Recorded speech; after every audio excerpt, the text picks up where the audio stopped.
All right, folks, if you're gone and you need a copy of the notes, this is kind of what we did here on Monday, August 31st. We today reviewed a skill from the past. It's on page 11 in our notebook.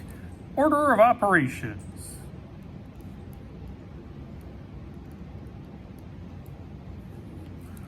All right. A little bit here for us.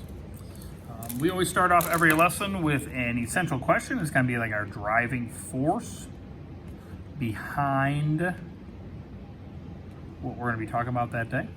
So my essential question today is, how can I use math rules to solve expressions?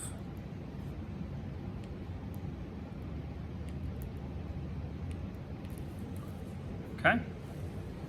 And one thing that I think we should define, an idea from the past, is order of operations. When I define it, I look at it as the procedures to follow when solving a math problem.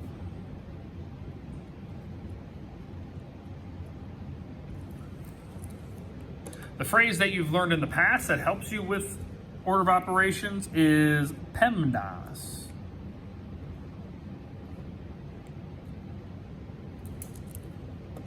The P in PEMDAS usually for you means parentheses, but for now it's changed to grouping symbols because it's more than just parentheses. It's parentheses and brackets and absolute value, and then the fraction bar. Solve what's on top, solve what's on bottom, and then divide with the fraction bar, which is just a fancy way to use a fancy division sign. Then we have exponents as the E part. Obviously, multiplying, dividing, adding, and subtracting here.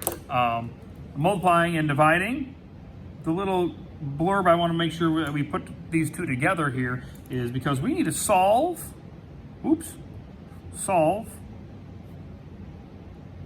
whatever comes first when working left to right.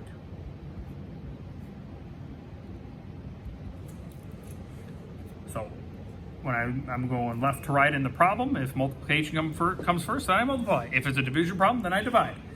They have equal status in our PEMDAS rules.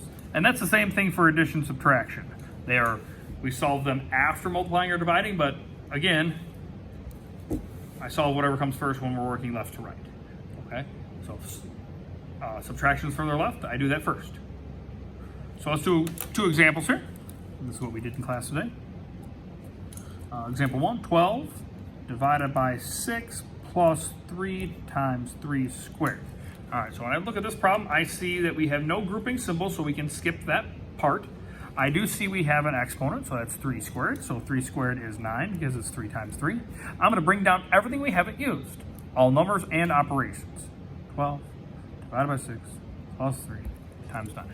Now, I have no more exponents. Now I'm going to multiply or divide depending on what I see first when I work left to right. Division, addition, multiplication, I need to divide. 12 divided by 6 is 2. I've used all that up, so I'm going to bring down my plus 3 and my times 9. Now, do I need to add or multiply? I need to multiply. 3 times 9 is 27. I used up all that, so I'm only left with the 2 plus. And then 2 plus 27 is 29. Example 2. Parentheses, 58 minus 2 times 8, and parentheses divided by 7 minus 5. Now, sometimes people look at this and say, let's do 7 minus 5. It's just subtraction. Let's get it out of the way. Obviously, I cannot do that. We have grouping symbols here.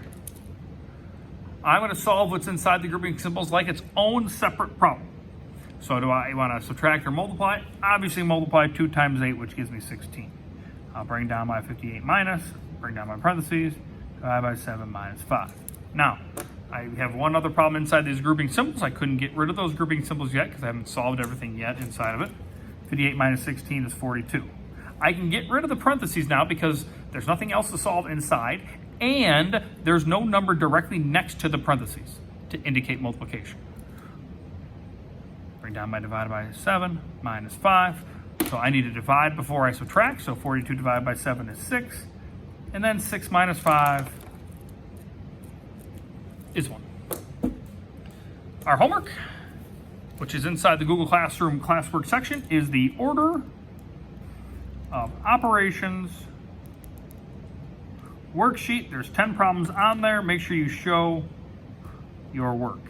You don't have to print that page off or anything. Just do it on a separate sheet of paper and then submit that back into the Google Classroom classwork section when you've completed it. Remember, homework always needs to be completed and turned in before your class begins the next live session.